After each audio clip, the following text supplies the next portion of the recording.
Purple forest in danger.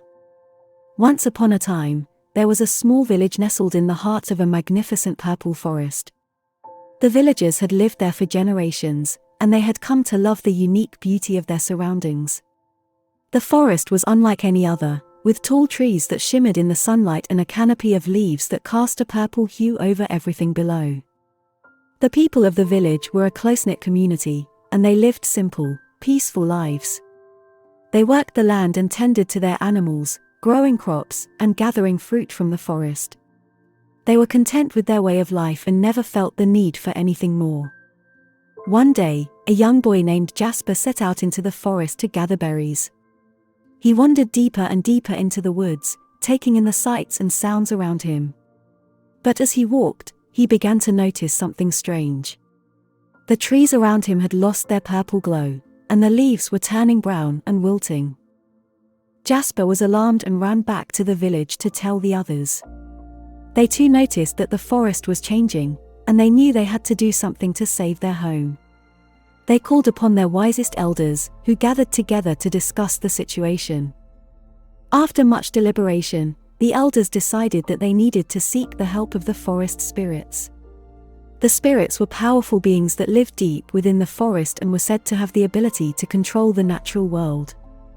Jasper and a small group of villagers set out on a quest to find the spirits. They journeyed deep into the forest, facing many obstacles along the way. They crossed rivers and climbed steep mountains, and finally, after many days of travel, they arrived at a hidden clearing deep within the woods. There, they found the forest spirits, who appeared to them in the form of shimmering purple orbs. Jasper and his companions explained their plight to the spirits, who listened intently.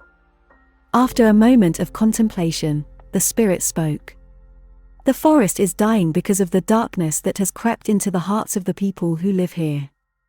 You must learn to love and respect the natural world, or the forest will wither away and die."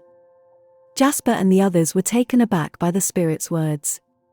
They had never thought that their actions could have such a profound effect on the forest. But they knew that the spirits were wise and that they needed to take their words to heart. They returned to the village and shared the spirit's message with the others. Together, they vowed to change their ways and to live in harmony with the forest. They planted new trees and worked to protect the wildlife that lived within the woods. Slowly but surely, the forest began to heal. The trees regained their purple glow, and the leaves grew lush and green once again. The villagers rejoiced, knowing that they had saved their home. And from that day forward, the people of the village lived in harmony with the forest, never forgetting the lessons they had learned from the spirits. They passed down their traditions and values to future generations, ensuring that the purple forest would remain a cherished home for many years.